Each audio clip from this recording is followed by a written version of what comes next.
Should you invest in Dow? Let's analyze it on GrowthShares. There are plenty of metrics out there, but only a few make sense when you're investing for the long term. In this analysis, we're going to look at earnings growth, the PE ratio, dividend yield, return on equity, free cash flow, and the stock's intrinsic value. Each are weighted based on importance. Each metric will be given a grade from 0 to 99, with 99 being the top end of the scale. After that, we put everything together to get our final grade. I encourage you to pause this video at any time. Growth is the backbone of my analysis, and you want a company that continually grows. Earnings growth is a combination of three growth factors: growth over the next year, growth over the next 10 years, which is then discounted based on the current inflation rate. A growth rate of 3% is average, as it equals the long-term inflation rate. A rate of 8% or higher is what I consider a good growth rate. Here's our company's growth rate with its corresponding grade. We'll keep that number in mind because we'll need it when determining the company's intrinsic value later on. Next, I want to look at PE ratio. It's a popular valuation metric that tells us at what multiple the stock is trading at compared to its earnings. A PE ratio at 25 is average, and anything at 15 or lower is what I consider a good PE ratio. Here's our company's PE ratio with its corresponding grade. The more of a premium the stock is trading relative to its earnings, we can assume it's more overvalued. It's not a bad thing, but it's an important part of my evaluation. Then we look at dividends. Dividends are an underappreciated metric when analyzing a company.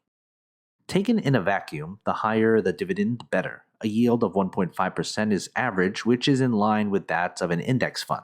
A yield of 2.1% or higher is what I consider a good dividend yield.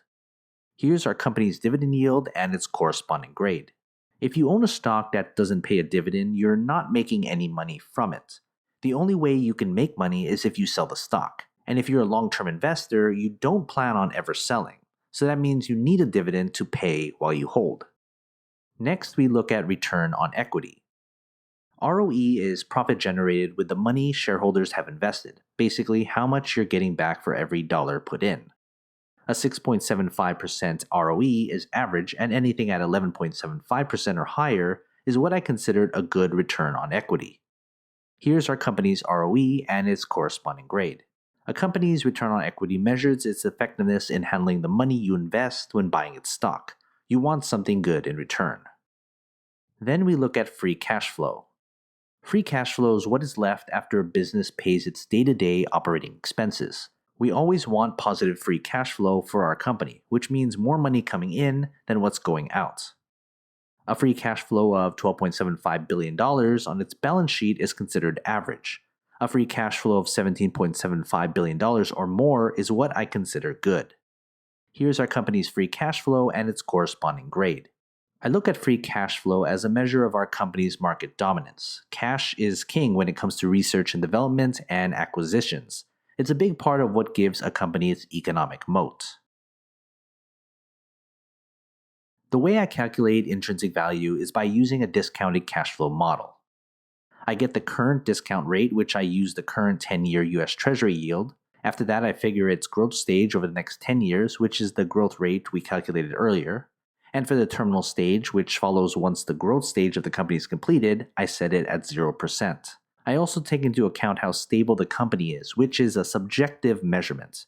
I want predictability in our company's earnings. And when we put all those data points together, we get our intrinsic value for the company. An intrinsic value relative to its current stock price of 0% means the company is fairly valued. An intrinsic value of 17% or better is what I consider an undervalued company.